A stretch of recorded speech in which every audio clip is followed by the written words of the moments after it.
Hello, and welcome to another episode of Unqualified Advice.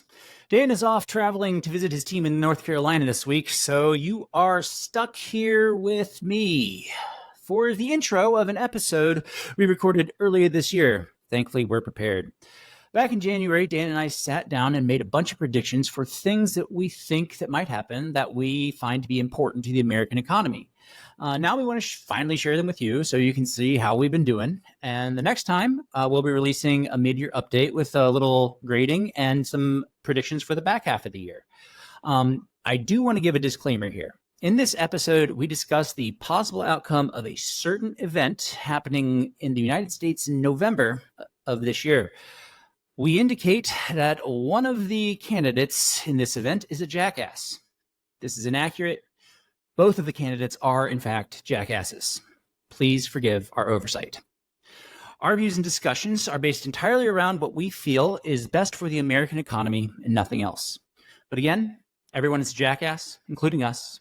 So let's get to it. Hello and welcome to Unqualified Advice, an entertaining show for entertainment purposes. Join us as we talk about running our businesses, what we've been learning, and how we're applying lessons from academia and real life as entrepreneurs and investors. This podcast is for informational purposes only. Topics discussed represent opinions represented by parties with different circumstances than your own and should not be taken as advice. Any discussion of securities or other investments should not be relied upon as investment advice. Consult your personal financial advisor and perform your own due diligence. Podcast hosts, guests, and clients of Fig Social Capital may own positions in securities discussed in this podcast.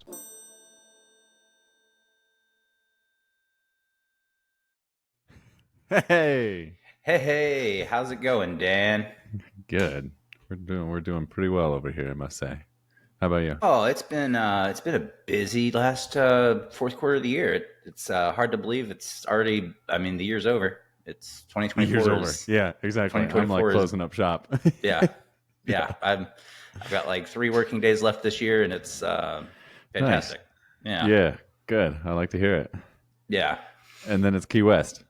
Yeah, then we're going to Key West for our 10th anniversary. So when do you fly? We're flying out Christmas Day. And, okay. Yeah, so we're actually going to take advantage of the lull cheaper there. Flight. Yeah. And flying back New Year's Day. I wish we had the second. Should have gone longer. Yeah, should have taken one more day, I think, but it's all right. Or 5. Well, Jamie had to be back for something that week. So okay, yeah. They're starting back up schools that right then, and that things start to get busy for them right at the start of the year for a little while. So yeah, that makes sense. Yeah. So what's new out in Denver? What's new in what's new is neck of the world? I got E. coli in my body somehow. Oh no. What? And it evidently was a very unfriendly bacteria that knows how to evade or escape or survive antibiotics. So that was really fun. I ended up in the ER. Jeez. I'm sorry to hear that. That's awful. It's my first time in the ER, and I have to say it was a very pleasant experience. I just stood in the hallway with an IV drip and just hung out and talked to this really nice 80-year-old German lady who studied at Princeton and then worked for Lexus, and she's spent her majority of her life here in Colorado. And we talked about kids, grandkids, life in Germany, and how she doesn't ever want to live there again. And it was an interesting conversation. Well, she was really fun. What were some of her points for not wanting to ever go back? I'm curious. She seems to like the the elbow room in America. She mentioned like everybody living on top of each other in Europe, which is one thing. And then the other thing that struck me was that she said that she's just tired whenever she goes back or talks to her family or whatever. She's just tired of how Europeans think they know everything and everyone else should live the way they live. There's like this general attitude that she wasn't really into. That's interesting. I've not That's what I thought. heard that take previously. It's a good one. She was born and raised there. She's 80 years old, so she had to be born during the war. Right. Like, yeah, absolutely. That would be right smack dab in the middle of the war. So, I'm sure then growing up in Germany after the war probably wasn't the greatest thing ever. No, I think I just watched like a colorized YouTube video of like Berlin days after. It looked horrible. Oh man, like I saw this. It was a video where they were showing how they've like reconstructed Dresden after it was just completely Yeah. leveled like back, and that was like the time lapse of it was really interesting. Yeah. I mean, it almost looked like AI. Like it seemed Yes. so fake, but it was real. No, they've done a good job in some of these towns of keeping the character. And then other towns where it's like, I don't know, some of that old character is there, but then that, I don't know, a bit of Brutalist is in there, a little Bauhaus is in there, a little, and it's like that variety is kind of cool too in its own way, especially when I drive around my area. It's just typical American single family homes everywhere. Yeah, exactly. It's definitely seeing videos of those towns. It's really I can't imagine living in a place it looks like a storybook. It looks like a Disney movie. It doesn't look real. Some of them. Oh, we just saw this thing. We watched The Amazing Race for some reason, and they went to this country that they had never been to before, and I wasn't really familiar with. It's only been around for like 32 years. The country has only been around for 32 years? Yeah. Okay. I'm looking up Slovenia. Oh yeah, I've been there. Yeah, it was gorgeous. It is gorgeous. I highly recommend people go there. Yeah, Jamie and I were like, whoa, we've been sleeping on Slovenia. I need to take a trip there. Ljubljana is just a gorgeous, awesome little town. And then everything is within a 2-hour drive. So you can get out into the Alps and everything. It's just awesome. What did you do there? Anything in particular? Shell's got some friends there with a kid. And so we hung out with them quite a bit. And then, this is during our world travel, so our budget was really small. But yeah, we went up. We also had some friends fly in from New York to do a bit of like northern Croatia and Slovenia with us. So, we were there for truffle season, and then we went out to a cabin and got up into the Alps that are there in Slovenia, and then, did some hiking and wandering around and driving up little mountain roads that we had no business attempting. And, one of those mountain roads that's like so tiny that like when you decide like, I think I want to turn around, there's like not, there's a cliff and a mountain and like, an 18-point turn trying to go around. Yeah. That was us. Yeah. That's giving me anxiety just thinking about that. Yeah, totally. But then like in Ljubljana, it's just this storybook town. You just walk around. That's all you got to do. Grab a bottle of water and walk around. It's just like that's entertainment all by itself. And they have this cool little market with these little, sort of like wooden shack little vendors. It looks like a German Christmas market, but they do it like every week or something like that. And cool. We ate and drank and just hung out with locals. It's all like picnic table, shared table kind of thing. So we'd sit down and they'd hear us speaking English and, ask questions. And it seemed like what we saw, everybody there really, there were a lot of people that really just spoke English there. From what it looked like. Well educated. Yeah. So it's part of the former Yugoslavia, right? And parts of the former Yugoslavia did not get treated all that great and had war and all kinds of terrible things happen. Slovenia was up there in the north and sort of got left alone. I'm giving you the very little bit that I know. I'm sure I'm wrong in many areas. Yeah. The nickel version of what you remember. Yeah. And then when they, got their independence or whatever, they are the ones that had like a sane government, and the roads are beautiful. Highways are easy to navigate and smooth. It's a wonderful look. If you're looking for like we went to Bosnia too. Bosnia is also beautiful. Montenegro's amazingly beautiful. And these places are maybe a little bit harder to travel in. Slovenia is one of those places where like, if you're not, a seasoned traveler, it's still really easy to navigate Slovenia. And then you're right there near Venice. Yeah. I mean, I think the end of our Slovenian trip, we took a bus over to Venice and stayed there for one night before we flew out to Morocco or something. Did you go to Sweden on your journeys? We did not. We went there in 2015. Okay. Different trip. Yeah, we did like Copenhagen, Gothenburg, and Oslo. Nice. Yeah, that's where I proposed. It was in Copenhagen. Yeah. Look at you go. It was beautiful. Yeah, absolutely. Why not? Take advantage. Yeah, well done. Summer in Copenhagen is pretty nice. Nice. Awesome. Have you been having fun in the markets this last couple of weeks? It's been a good time. I'll tell you that I've been having fun because I haven't done anything, and things are going up, and I'm like, oh, all right, finally. Yeah. So there's that. Well, but I will it's say, funny you say finally because it's been ripping all year. I mean, know, but not mine. Yeah, right. Yeah, exactly. And it's funny how I talked to so many people last night, and that was just the overwhelming response. Everybody's been having that exact same experience, despite the Mag 7 and then the S&P and NASDAQ responding to those. 2023 has been a year where I know the statistics say that over my lifetime this is always going to be true. But for me, 2023 has been the year where I would have been better off just buying the index. And in previous years, it wasn't that way.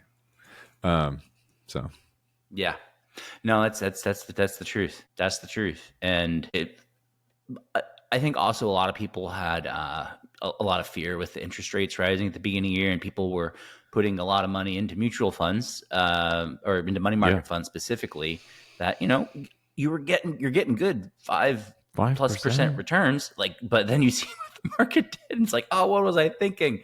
Yeah, but I was totally convinced 23 was like, I mean, we have allocated to money market, and hindsight, right? But yeah, I really thought it was going to be the best place for 2023. And I was like, just wait for this landing, whatever the landing is. I'm going to wait for that, and then I'll rethink things, right? Mm-hmm. Exactly. I felt very much the same way. Like the first part of the year for my personal stuff, I had, actually, I was definitely being more, much less aggressive at the beginning of the year. And I've recalibrated since, I don't know, halfway through on a couple things. And I'm saying this because it's kind of it's hard to speak to exactly because I got different things I'm doing for different clients that are different strategies. So which actually kind of makes it fun because I get to, because of where they're at, I can, it's like, oh, I have some clients where, they need to have bonds and money market funds. Like, oh, this feels really satisfying to buy this for them right now because I know they're getting a good deal. But then it's like, oh, it's like, God, but man, I could have made them more money if we had not done the right thing. Right? Yep. That's the thing. It's like even sometimes the right thing is not, it's not the winning thing or the biggest winning thing, but it's still the right thing. Should we prognosticate? Yeah, I had a couple ideas. So what are your takes for what do you feel 2020 is going to bring us? I am more and more convinced that the Fed is aiming for a soft landing. Well, what do you mean aiming for? Who said that they weren't aiming for one? They could have been aiming for one the whole time, and that would make sense to me. However, when we first started this, they were extremely aggressive in raising the rates, and the words used were, words that meant we need to see 1.5 million people lose their jobs. I see what you're saying. Yeah. I will say I agree that I thought that they were needing to see a much bigger change in the labor market than we ultimately saw. That was definitely the sense I got as well. That's interesting. Yeah.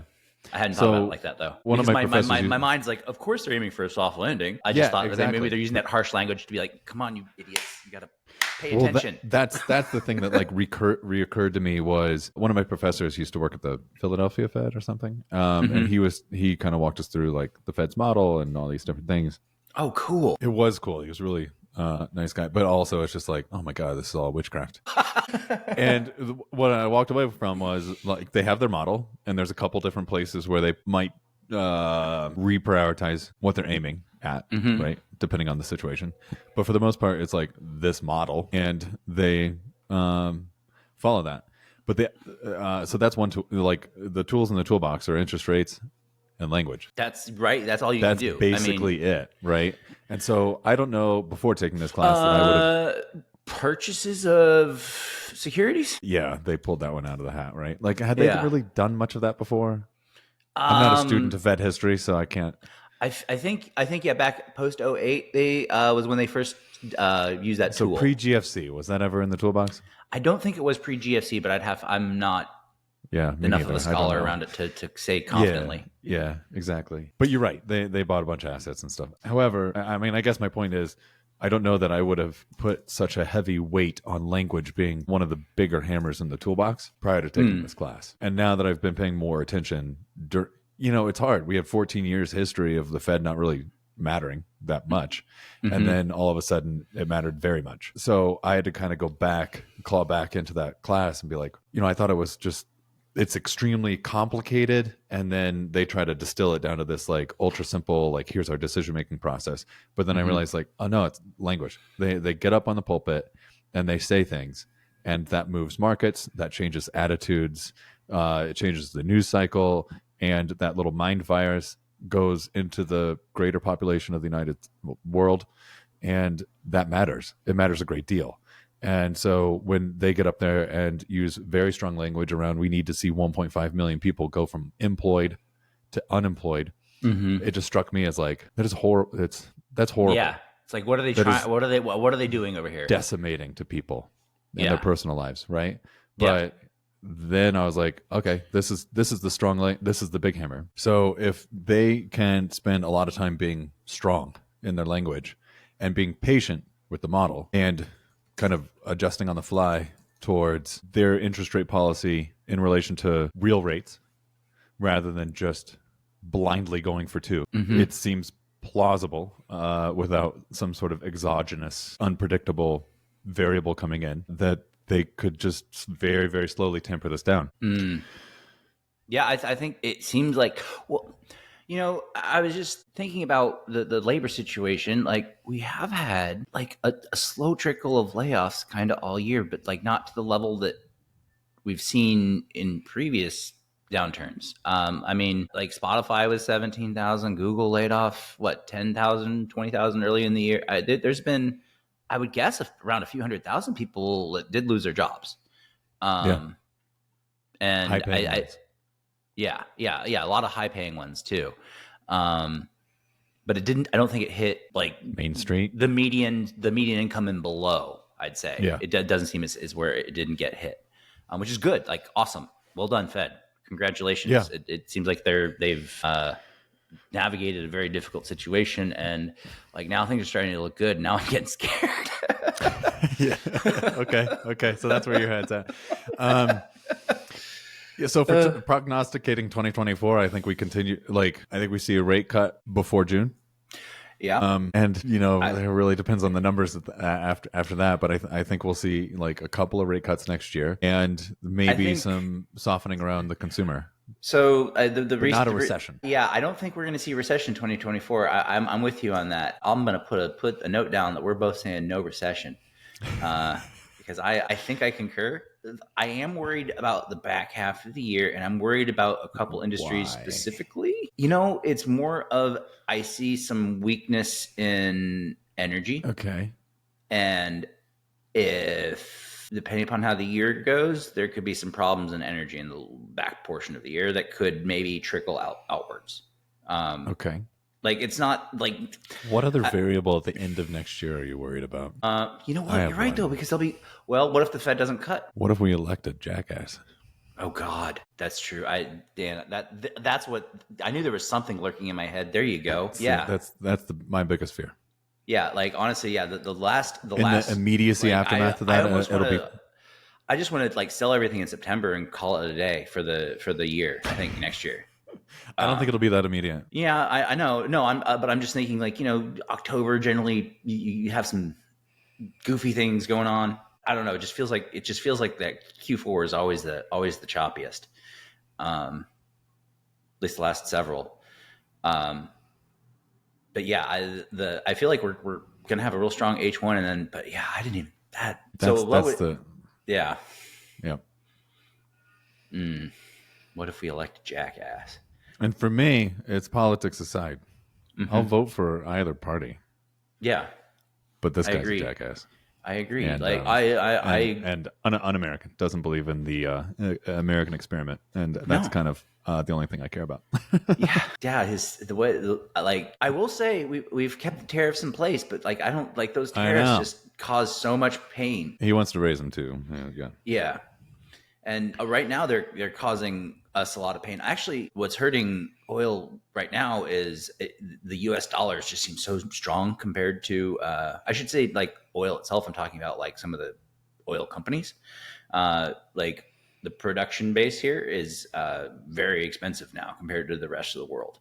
So it's demand is shifting to. Is that good for the rest of the world and just a little bit harder on us? Probably. Yeah, probably. Or, I mean, good in the rest of the world in terms of like how much it costs to buy a barrel of oil.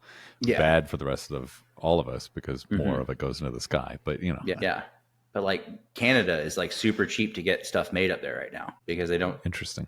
Yeah, exactly. Well, it's like, did you read? I sent that to you. I don't know if I sent that to you.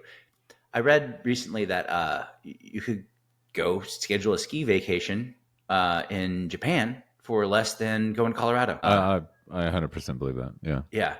I mean, a day on one of the good mountains here will cost you $400. Yeah, because that's before you found a place to sleep. Yeah, because I think Japanese yuan was trading around 150. The yen's been crushed. Yeah. So it was just super cheap. And Canada, their Canadian dollar is what is like one exchange rate right now, where it's just it's a 30% discount to send stuff up there to have made, and they don't have to worry about the Chinese tariffs or the international tariffs. It's not even just China. I shouldn't even just say Chinese. It's a lot of tariffs on a lot of foreign raw material. But although I will say there's a lot of steel plants being built in Texas on the down low. Really? Yeah, I know of at least three. I mean, you know, this atomization, this Peter Zeihan atomization of the world is definitely a take. It's a take. I mean, I feel like it feels like, yeah, that could happen. Well, it's almost like, what's the term, manifest destiny or whatever? Like, you know, if it's in the hive mind and the greater hive mind starts to believe it, it just becomes true regardless of what other variables are at play. Yeah. What is that word? Not manifest destiny. That's the westward expansion under Polk, I think. Oh, Polk. Best president ever. Best president ever. James K. Polk. What is that? Yeah, no, but yeah, it's like old school Aleister Crowley style magic. If anybody's ever read anything about that, like 60s not transcendental 60s, like just people did too many drugs. Like they could like, you know, control the world with like thought and but like there's a lot of some interesting things that came out of it that. Where it's like like by having kind of a mantra and making yourself believe in something, you can actually impact the outcomes of certain things. Like the studies that were done on it later were really interesting, I thought. I mean, I've told you people before, I'm like, you got to tell the universe what you want. And it sounds so silly, but like you got to tell the universe what you want and you'll be surprised. Give it a couple of years, you might get there. I think some of it's just you have to convince yourself. Exactly. You have to convince yourself that it's like, oh, I want this. But if you don't keep saying I'm going to do it or thinking about how you're going to do it, then like it never manifests. Or if you're telling yourself that you're the opposite in your head or that you don't deserve it or whatever, you're just bringing yourself down. Yeah, that's very true. Very, very true. So what other predictions we got for 24? I don't think we're going to see the rate cuts as deep as people think. I think it's going to be limited to 2 maybe. I think 2. Yeah. I think 1 sort of first half and then maybe 1 second half. And I think those rate cuts could play that event at the end of the year very importantly. So if the economy not continues to, but if it is softening in such a way that, I mean, the hive mind already believes that the economy is terrible, even though it's not. Obsession. So if that feeling grows, Biden's in huge trouble. For whatever reason, people think Trump is good for the economy. That's. I'll take good for America over good for the economy. America first. Yeah, me too. I don't think he's good for America, but I do not. And I don't think he's all that good for the economy. Like, I agree. Tariffs are terrible. Tariffs have been terrible from the very beginning. What he did to oil and gas in 2018 was just awful. I shouldn't say it was a part of a much bigger picture, but it just, he made manufacturing some things in America a lot harder, which is, seems kind of the opposite of the rhetoric. But at the same time, then we got this Biden guy, and like he didn't really repeal any of the Trump policies, which it's just a damn shame. Like, what side? Who were you working for? So frustrating. I'll stop. Well, I wonder because if there was so much chaos going on, like during when he first took over with the pandemic and everything, like maybe not wanting to change things that didn't have to change right away play it? Like if he gets a second term, like will that be something that happens? Is what I would say. Well, maybe. I feel like he feared being labeled soft on China. That could be. I think that's where that comes from. Yeah. And he's trying to keep whatever constituent that is center or maybe center right that is willing to vote for him in the face of Trump. He's trying to keep that contingent. Yeah. It's just a balancing act. It's politics. Yeah, that's the truth. I feel like anyway, the 2 rate cuts, and if that keeps the economy like not on fire but like decent, there's a chance that we're okay on this election. I mean, I don't like either candidate, but whatever. Mm-hmm. There's one that is death. There's to one America, that's preferable. And the other one, and then the other one that's just the old stock. Nothing good or bad. Yeah. Blech. I'm with you on that. Okay, I think there's going to be some weird, huge ESG scandal next year. I've been reading like Matt Levine like all year, and just like the wild stuff going on in that space. Like it's just rife for something blowing up. And everybody like, what is like these carbon credits are fake? Like, we've been reselling these trees 15 times, like something like that. Like or these trees were never going to be cut down. Actually, there's a really good piece he had recently about cow farts, cow burps. I recommend checking out. Okay, but basically, the Canadian government is going to allow the cow farmers, they can feed their cows a better diet and reduce their burps. By like 60%. And that reduces, a big chunk of methane. So the way they're going to make this work accounting wise is that now the farmer gets that credit that they can then sell. So that way somebody else can someone else can burp? Yeah. Synovus Energy or somebody can go out and buy these cow burp credits and then go drill a new well or, start a new project. Essentially, it's like, well, you're not really reducing. I mean, you are, but it's like not a non-net increase is what you're doing, I guess. But like, I just feel like there's so much shady structure being put in a lot of this stuff around it that it just feels like something's going to blow up sooner or later in a way that I think it needs to blow up, because I don't think the regulations are written particularly well, and I don't think it's trying to make a market out of something that's not a market, right? Yeah, fundamentally. Yeah. I feel like there's the way it's being done. There's too much possibility for just scam and fraud. Like there's going to be could you make the market healthier structurally? I think you have to really have a very limited and narrow view of what you count as sellable credits. Like it has to be like actual carbon sequestration or something where you're planting, like where you're actually net pulling something out, rather than just saying, oh, well, now they're producing less, so we can still produce the same amount. Like you haven't, like if you're trying to reduce carbon output, you have to say, no, it's got to be from the removal, the extraction, not just maintaining a baseline level. Great. Yeah. But it's not going to move the needle, and it makes it just like, I can just see how somebody could build a Ponzi scheme around it too easily. And I feel like something like that's just something is going to be entertaining as hell to read about. And I can't not wait to hear what Matt Levine has to say. But so you have a magic wand. What would you do to think broadly, not just this carbon market? Yeah. Think broadly. What would you do? I mean, more nuclear reactors. First off. Yeah. Okay. Yeah. More nuclear reactors. I think moving away, trying to get away from coal as much as possible, it should be a huge priority. So would you penalize that? Would you?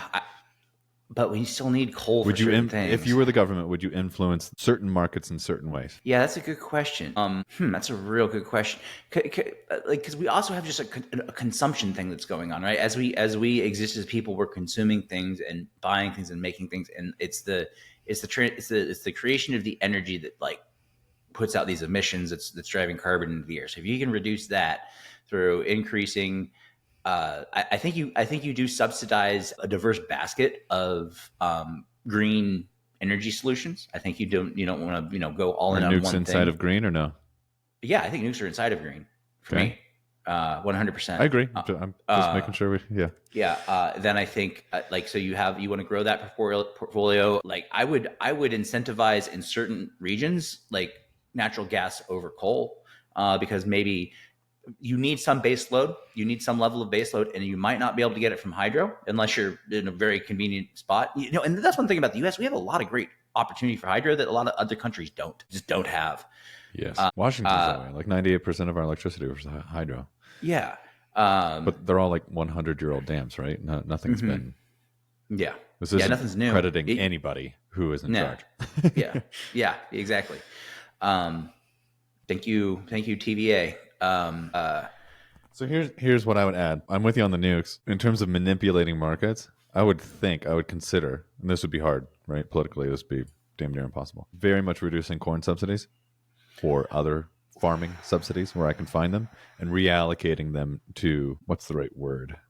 Not just grass-fed, but like regenerative. So if you can prove, like, I don't know, some sort of system with which you can prove that you're doing regenerative farming, whether that's with cattle or something else, then the government would subsidize that rather than, these, like, I don't know, ethanol and high fructose corn syrup cornfields. I like that a lot. I like that idea a lot, Dan. That's I don't think we understand the impact of the way we use corn sometimes. Or why it's being grown by so many people. Yeah, the market's all out of whack. Yeah, I agree. That's true. So that would raise the cost of high fructose corn syrup. It's going to raise the cost of bad food items. Still, they're probably going to be the cheapest things on the shelf. But I'm just trying to consider all the downstream effects of that, because the government changes the market, and then sometimes how does that improve our carbon footprint? Like, just because the cows are burping a lot less. That's one. I don't know what else. I'm not smart enough. Okay, but I feel like I think there's something to that. We have a boatload of cows here. There's a boatload of them are eating grain and corn, and their methane production is very high. Yeah, that's a good point. And if you could just, change the incentives, then maybe we could get a huge cut in methane production. That's a good point. Because we're not, attaching bags and pipes to cows to collect that methane. So if we could collect it, great. But I'm working on something. Yeah, it's that scene in the Matrix where all the humans are in the pods, right? It's like, that's our future cow. You're able. It's there was a cartoon. You could take just like part of a cow. It's like, you don't want the whole thing yet. You just want a hamburger. Like, this is like takes out like a quarter of a cow. I just want the ribeye. Yeah. No, there's. I think also there's something to the way that we do. Though I will say, everything I've read, like, organic farming actually ends up using a lot more energy than non-organic. So I don't think that's why I use the word regenerative. Path. I don't think it needs to be organic. And the other thing with organic is, like, my numbers are going to be off. But let's just say, 1 gallon of chemicals non-organic, 8 gallons of chemicals organic. Yeah. Because they work terribly. And your yields are still lower, but you used 8 gallons of chemicals, different chemicals, 8 gallons of chemicals instead of 1. I mean, to apply them 8 times and do like the tractor going 8 times past it, like, there's a lot of. I talked to a berry farmer. I talked to an apple farmer, a pear farmer, a cherry farmer. They all say the same thing. And a guy who sells hybrid seed corn. Same story. He's like, it's a huge difference in terms of how many hours the tractors are running. There's carbon. Yeah. Because they are definitely not regulated like cars, right? Don't count on there being a catalytic converter and stuff like that. Those tractors are dumping out all kinds of stuff. Yeah. You just made me think of a lever I would pull. I would give people a tax incentive for holding onto their cars longer. Interesting. Okay. Like, if you're driving a 10-year-old car, you get a $1,500 tax credit or something, because the amount of energy going into making new cars constantly, like we do, is huge. It's a huge energy debit. And material debit, we need to be conscious of how we're using these materials and conserving. And like, copper is going to be there were some problems in copper this last month. I don't know if you read about, which mine was it? Some mine that's going to be offline next year. That's supposed to put about 400,000 tons. It's not going to happen. Ooh. Yeah. And so which we're fine. Like, they were projecting, like, the big industry articles that I read that kind of track the stuff, like, overall, they're projecting a slight glut next year anyway, so it's not really impacting next year. But like, it's really about like the last half of the 2020s. Like, we're gonna have some problems in copper probably. From what I've been reading. Gonna have all kinds of those metals. We're gonna have problems in. We don't have enough of them. So if you can incentivize people, like, incentivize people to hang on to the things that they have that work, that give them a credit for not buying something brand new all the time. I think that would be a way to meaningfully move that needle. We're going to need more auto mechanics. Yeah. Hey, great. We have I agree. giant, like we have people that are going to need jobs. Like, great. Yes. Oh, shit. I just lost my headset. 1 second. Sean got excited. Right. Yeah. Damn cords. But that would, I think that would be what. I'm trying to think of like Auto other things lobby is of going to kill that one. But yeah. Yeah, you're absolutely But that's the thing. Like, there are so many good ideas that get killed by vested interests. And I'm going to go back there just for a minute, and then we can pop back out. But like, and I think that's why people get attracted, and I'm not going to use his name, to a strongman, because they believe that he would fix those things, and he's not. But I would argue it would be better for the consumer as well, because then you're incentivized to hang on to something until they come out with something real good. Yeah, well, like something like that the would way it should force be, some of those. right? Like, yeah, like as long as I got CarPlay in my car, I'm good. Because I use maps all the time because I never know where I am because we move too much. But yeah, that's fair. That's all I need. Give it a few years, you'll be fine. You won't even need that anymore. GPS in my head. Yeah, no, and it kind of goes back to like I had read. I don't know how accurate this is, and it's going to depend on the car and all of yada yada yada. But you have to drive 55,000 miles in your EV to get to carbon neutral. Yeah, and that's if you're like close to like a mix where you have hydro in there, I think, or something. Like that's if your electricity is green. And if you're plugged in during the day. Yeah. Like most people. There's plug all sorts in of tricks here, night. and people. Yes. I mean, all it ever makes me think of is that South Park episode with the Prius and the adults all smelling their own farts. The Pious, I believe it was called. Yeah, and that's not to be, and like I hate, I don't like it when I start spinning out in this direction because I think maybe the way I explain it, maybe I need to be more holistic in the way I talk about it. But it feels to me sometimes people or I'm dealing with people whose identity is already wrapped up in a thing. And I'm hurting their identity by saying these things, right? Because it's like, no, I'm not. But you don't have to. You don't have to take it personally. I'm not getting negative here. I'm all for the I'm all for this direction. It's just we do need to think about it in totality. Yeah. Exactly. Yeah. You can't put everything in a vacuum and say, oh well, this is problem green. This is electric. Therefore, that it has to be good. And to be fair, our world is so complex, and for people to understand all the intricacies, it's not their job.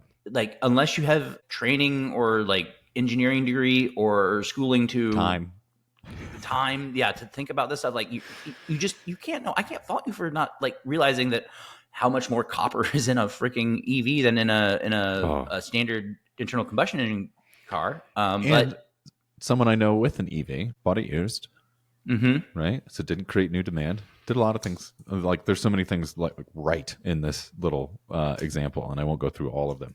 However, I think the car was 4 or 5 years old and it needed a new battery. Wow. There's at least 1/3. It was covered by warranty, but if not, it would have been 1/3 of the total new price car tag value for the car. How many? Didn't get to the 55,000 miles. And battery production, how much, like of the total CO2 output for building that car, now you've got to manufacture and ship a new battery, replace it, and then put that car back on the road. Yeah. So now how many miles are we at? Like 75? To break even, to get carbon. To break even. So for someone like me who like barely drives 7,000 miles a year, I'm much better in an ICE. You are. And one that was made in 2015, Yeah. It's so true. Dr. Galen King at Purdue once taught me the most fuel efficient car. This is back when the Priuses were first coming out. The most fuel efficient car he could think of to drive was like a 1950 Chevy Bel Air or something, because it was made so long ago when that the parts to replace it were going to be still simple to keep making yourself if you had to. But the energy output that, like, even though it's getting like 8 miles to the gallon, the act of buying a new car, you would like practically never make up the energy debit you go in. Yeah. So thank you, Dr. King. Yeah. Smart guy. Yeah.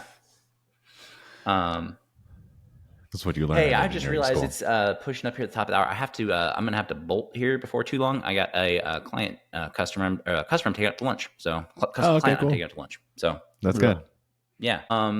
So you're out for a couple of weeks going to the Philippines and all that? Hawaii and the Philippines. Okay, yeah. So you back like late January? 9. Okay. That's fine. We're gonna be out of pocket the last week here. So I guess just ping me when you're back in town, and let's make a plan then. Okay. Okay. For our for our works. next record session, I had one idea we didn't have to get to today, but like to do it like a compare and contrast of like the books we read in 2023 and just kind of talk about that's a good idea. I like that. Okay, so yeah, just write like maybe I read a lot more fiction this year than normal. So that's fine.